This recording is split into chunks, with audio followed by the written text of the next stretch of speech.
Bom, começa agora mais uma edição especial do SC Vale Notícias das eleições 2016. Como nós informamos, a cada dia da semana, um SC Vale Notícias com um candidato à Prefeitura de Blumenau. Os candidatos têm 5 perguntas para responderem e 3 minutos para cada pergunta. A ordem de veiculação dos candidatos foi definida através de sorteio. No dia de hoje, nós vamos conversar então com o candidato à Prefeitura de Blumenau, Arnaldo Zimmermann, da coligação Blumenau de Todos Nós. É isso, Arnaldo. Você tem 1 minuto então para a sua saudação inicial. Muito bem, eu agradeço pelo convite, Brian, toda a equipe do portal SC Vale, é uma satisfação estar aqui, poder falar um pouco sobre os nossos projetos para Blumenau e também quando a gente fala para toda a região do Vale do Itajaí, nós estamos falando de uma região metropolitana, de uma grande região. Tudo que a gente fizer em Blumenau tem um impacto nos municípios vizinhos, mas é sempre importante a gente ter esse espaço, que é um espaço democrático, onde podemos pontuar todas as nossas propostas. Nosso plano ele é um pouco extenso, mas nesse momento nós podemos falar um pouco sobre as principais marcas, os principais eixos, princípios e os programas fundamentais para que a gente faça uma Blumenau melhor. O que nós queremos é uma Blumenau de todos nós. Tá certo, Arnaldo. Então vamos para a primeira questão, número 1. No início da atual administração, houve um projeto de diminuição de cargos comissionados e de secretarias, a última administração, né? Se você for eleito, isso seria uma das suas prioridades? Como você agiria? 3 minutos. Olha, é uma pergunta pertinente porque muitos candidatos muitas vezes falam até em reduzir o número de comissionados, mas acabam não fazendo de fato. Isso aconteceu nas últimas gestões. Eu posso dizer porque eu fui secretário municipal em Blumenau 2 vezes, fui secretário adjunto de Estado, secretário de Estado, fui vereador também, e sempre convivi muito bem com o servidor público. E eu acabei conhecendo muitos e muitos servidores públicos que têm plena capacidade para poder tocar tarefas de gerente, de diretor e até mesmo de secretário municipal. Então eu acho que é possível sim diminuir o número de cargos comissionados dos partidos políticos. Existe uma parcela que é necessária que você tenha alguns cargos comissionados, não só pela notoriedade, pelo trabalho técnico que cada um faz na sociedade, mas também que o comissionado ele reoxigena um pouco algumas funções do Poder Executivo, mas não pode ocupar tanto cargo. Nós temos um potencial muito grande, eu quero aproveitar o servidor de carreira para que ele toque determinadas funções. Quanto à redução de secretarias, nós temos como proposta a unificação da Secretaria de Obras com a Secretaria de Serviços Urbanos. Acredito que só a diminuição do número de secretarias não resolve a questão do enxugamento. Você não enxuga. Por exemplo, no Estado, eu fui secretário de uma secretaria pequena.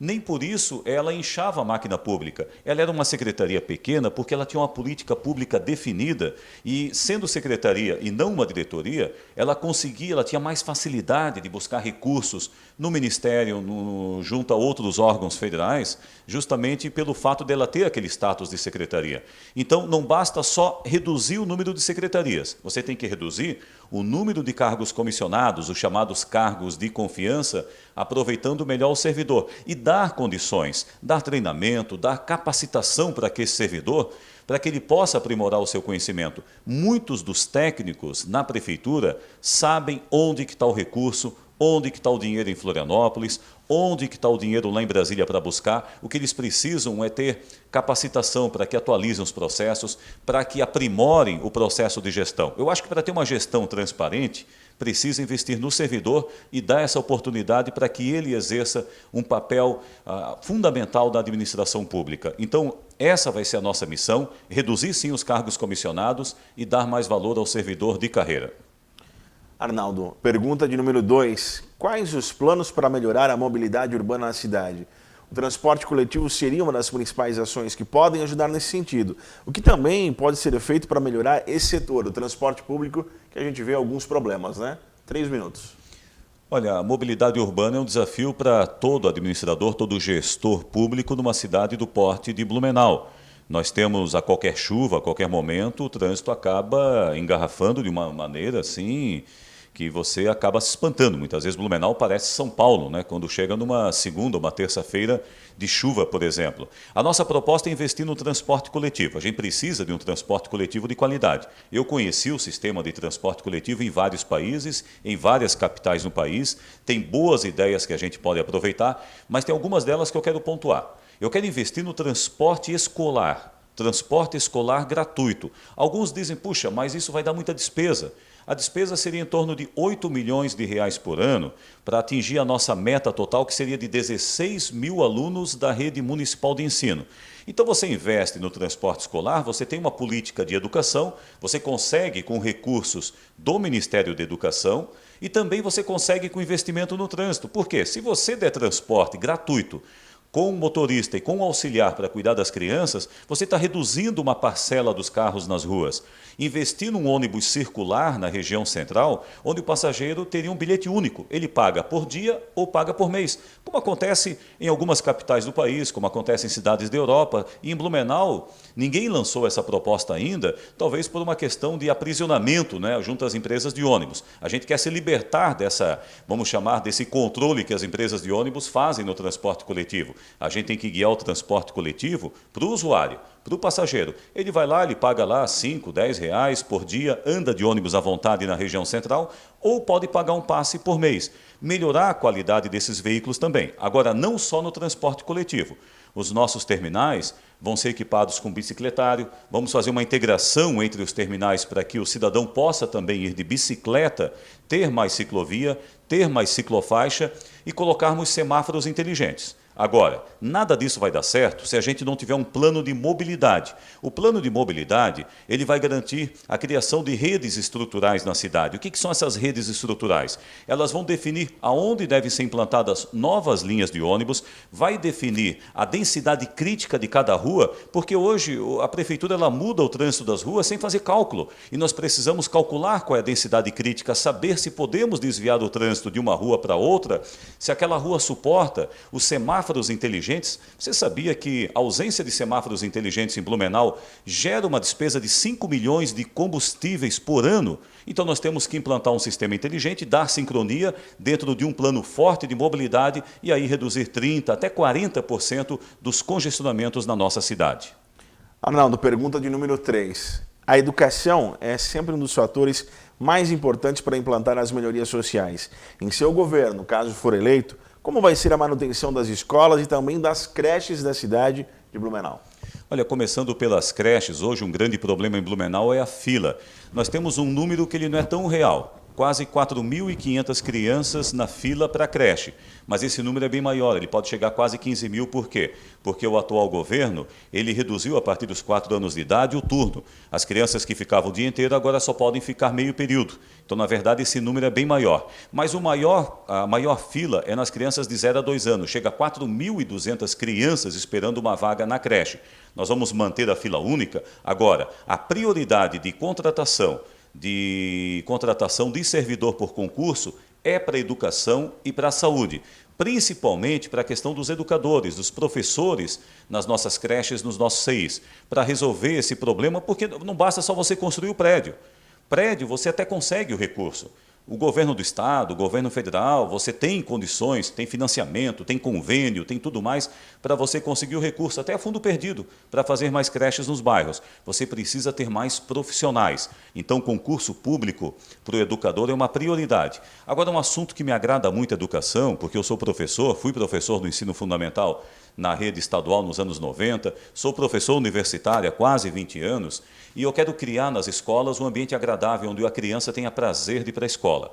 Seria uma espécie do seguinte, um ambiente de integração, a gente chama de, nós na comunicação chamamos muito de multimídia, hipermídia, poderíamos aproveitar a biblioteca para criar um acervo digital online, a criança ter aulas interdisciplinares. O que é isso? Ela pode ter aula de ciências e de geografia junto. Ela pode ir lá na horta, saber como é que se planta uma alface, a cenoura e tudo mais, nas aulas de ciência e aproveitar esse ambiente de integração para as suas aulas. Outra coisa é o período integral. O período integral é educação para colocar artes, esporte, formação profissional, empreendedorismo para essas crianças do 1º ao 9º ano, principalmente ali do 6º ao 9º ano, e garantir com que ela tenha uma possibilidade, um vislumbre profissional maior para o futuro. E principalmente, gente, no período integral, nós estamos evitando que essas crianças, esses pré-adolescentes fiquem nas ruas, sem um caminho. Período integral é garantir uma oportunidade. Ali nascerão atletas, ali nascerão artistas, ali nós teremos grandes profissionais no futuro. É preciso cultivar o broto, para que esse broto mesmo ele dê flor e fruto no futuro. Então, a educação, aprendizagem integral, que é como nós temos chamado, período integral, e também esses ambientes de integração, esses ambientes digitais com consulta online e offline para a criança, para ter aulas, conteúdos interdisciplinares, vai ser uma prioridade no nosso governo. E o investimento não é tão grande assim. Tem recurso do Mais Educação, tem condições de implantar na nossa cidade. Arnaldo, pergunta de número 4. O projeto para a construção do Centro de Operações em Blumenau foi referência a nível nacional. Uma das ações em que a estrutura seria usada no atendimento a comunidades em épocas de cheias e enchentes. Isso que reforça ainda mais a importância desse serviço na prática. O que pretendem fazer a respeito dessa ideia? Olha, eu acho que o Centro de Operações ele é importante e eu tenho uma grande experiência com enchentes e desastres porque na vida pública, no jornalismo, eu trabalhei muito na cobertura, muitas e muitas vezes, desde as enchentes dos anos 80, no rádio, no atendimento em várias cidades e também meu próprio mestrado, que eu fiz em jornalismo, eu fiz pesquisa sobre cobertura de desastre lá na Universidade Federal e fiz vários e vários artigos em nível nacional, participo de grupos de pesquisa sobre desastres em nível estadual e nível nacional e converso muito com as pessoas, principalmente em Blumenau, que boa parte da população vítima ao longo da história dos desastres. Então, o que nós temos que fazer? Nós temos que potencializar o Centro de Operações para que ele vire, de fato, de uma vez por todas, uma sala de controle, como aquelas do espaço aéreo, né, com vários monitores, na questão tecnológica. Mas uma coisa importante, que foi fruto da minha pesquisa no mestrado também, que é você potencializar os moradores, isso mais até nas áreas de deslizamento, de chamado escorregamento de terra, até mais do que na inundação. Esses moradores, eles serviriam como um grande agente de informação. Eles ajudariam a coletar, a organizar e transmitir informações sobre as áreas vulneráveis, as áreas de risco. Por quê? Porque o profissional da Defesa Civil, ele não consegue estar em todos os lugares. Por mais que você invista no equipamento, você não consegue fazer com que o equipamento sozinho dê respostas. Quem tem que dar respostas? É o ser humano. Quem mais conhece a comunidade numa área de risco, de desastre? É o morador. Então, se você organiza aquela comunidade, se você organiza em grupos e você cadastra e capacita pessoas para que essas pessoas possam repassar informações, essas informações elas possam chegar até a sala de controle, no centro de operações, e aí cruzando com outras informações dos bairros, nos vários bairros da cidade, nós vamos conseguir em tempo real saber que, olha, o Corpo de Bombeiros pode chegar imediatamente e salvar uma vida. Eu acompanhei de perto o desastre de 2008. Muitas vezes, até os profissionais da imprensa, até a equipe de resgate, não acreditavam nos primeiros relatos que a comunidade passava. Porque as pessoas ligavam para a rádio, ligavam para os bombeiros, ligavam para a Defesa Civil, contavam a história de que tinha posto de gasolina caindo, de que tinha gente morrendo, gente soterrada nas casas. Até os profissionais mais experientes chegavam a duvidar. Então, se você consegue capacitar equipes fixas nos bairros, nas comunidades, para que elas possam repassar as informações, e, na medida do possível, as equipes de socorro consigam chegar até o local, você garante uma eficácia no atendimento. Olha, a minha pesquisa de mestrado, ela definiu 4 etapas numa questão de desastre, que vale para enchente e para deslizamento de terra. Você tem o período de alerta, que é esse período onde cabe aí a informação do agente lá da comunidade. Você tem depois a questão do socorro, que é o salvamento de vidas. Você tem a questão depois da solidariedade, que ajuda, e você tem a questão de você resgatar, de você retomar a vida das pessoas. Arnaldo, quinta e última pergunta. O que pensa em fazer para aumentar a competitividade do esporte profissional e não profissional em Blumenau? A recuperação da hegemonia no JASC e a participação do futebol a nível nacional faz parte do seu plano de governo? Olha, eu acho que é uma excelente pergunta, até porque geralmente o esporte fica de fora, na maioria das vezes, nas entrevistas, nos debates sobre eleições municipais. Eu acho que tem 2 questões importantes. Assim, o não profissional, nós temos que fazer um investimento parecido com o que muitos clubes profissionais fazem. Investimento na base. Você vê que tem alguns clubes de futebol em nível nacional, em nível internacional, que têm um plantel muito bom, tem um elenco muito bom, que vieram lá da base, que foram formados lá, garotada. Eu acho que, quando eu falei em período integral nas escolas, nós podemos ter uma articulação entre o esporte e a educação, de essa garotada, o que a garotada gosta, não é? Tanto as meninas como os meninos. Muitas vezes o sonho, né, de muitos desses garotos e garotas é o quê? É ser um atleta no futuro. E quais são as condições, quais são as oportunidades que ele tem? São baixas, são pequenas. Então, na própria escola, tendo incentivo, aproveitar o período integral para você ter aula de várias modalidades, ter integração, receber atletas já consagrados no esporte amador municipal e estadual, que façam visitas, que ajudem no treinamento, na própria comunidade, tirar aquele garoto da rua, ter mais quadras, você ter campo de futebol, você ter mais atividade, eu acho que de uma forma organizada, não tão espontânea, mais organizada, mais planificada, com controle, você vai conseguir formar futuros atletas. E aí sim, ao invés de você ter que contratar atleta de fora, profissionalizar algo que não deveria ser profissional, que é a questão do esporte amador. Você trazer atleta de fora não resolve, aí é só para ganhar o caneco. De que vale o caneco se você não está formando lá na base, se você não está dando grandes exemplos para essa criançada? E outra questão é o esporte profissional. Nós temos um time, hoje nós temos um clube, um time na cidade que é o Metropolitano, que eu acho que o Metropolitano, para seguir o caminho do exemplo da Chapecoense, lá em Chapecó, precisa ter o apoio da cidade. Eu acho que a questão do time de futebol, já que o clube não é público, ele precisa ter o apoio da cidade como um todo. A Prefeitura de Blumenau tem que estar inserida nesse contexto da cidade. Não pode a Prefeitura sozinha lá dar o apoio. Agora, cabe uma coisa ao prefeito e à equipe do município. Serem os grandes fomentadores, os grandes articuladores. Foi isso que fizeram em outras cidades e deu certo.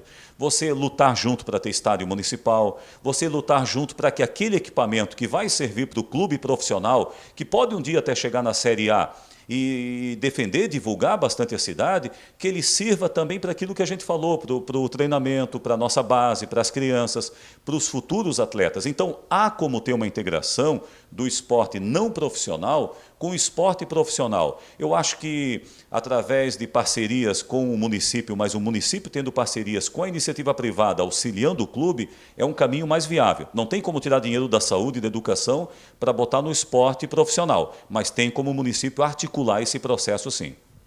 Arnaldo, as 5 questões foram respondidas. Conversamos então, estamos conversando com o candidato à Prefeitura de Blumenau, Arnaldo Zimmermann, que tem ainda 1 minuto para suas conclusões finais. Olha, eu agradeço e muito importante esse espaço, a gente pôde falar sobre várias áreas, temos muito mais inclusive na questão da saúde, das policlínicas regionais, e dizer que muitas das nossas articulações, se eu for prefeito, eu quero trabalhar com a região metropolitana do Vale do Itajaí. Nos anos 90 eu fui vereador, a gente criou a região metropolitana, depois o governo do estado não levou adiante. O transporte coletivo, a segurança e boa parte dos nossos trabalhos, nossas propostas, como o desenvolvimento econômico e inovação, devem ser articulados em nível de região metropolitana. O que é o núcleo metropolitano? É Blumenau, Pomerode, Timbó, Indaial e Gaspar. Nós devemos atrair novas empresas, novos investimentos, gerar mais empregos para a região, de uma forma articulada entre todos os prefeitos. A experiência que eu tive no estado me deu essa oportunidade de articular além do município. Eu quero ser um prefeito para toda Blumenau, uma Blumenau de todos nós, mas também que Blumenau possa assumir a liderança desse processo regional. Arnaldo, então, essa foi mais uma edição do programa especial SC Vale Notícias, Eleições 2016, onde nós vamos trazer ao todo os 5 candidatos à Prefeitura de Blumenau, que Blumenau, a capital aqui da região do Vale, E convido você a acompanhar então o programa SC Vale Notícias de amanhã, que vai ter mais um candidato aqui para você conhecer um pouquinho das propostas. Agradeço também ao Arnaldo. Obrigado e até amanhã.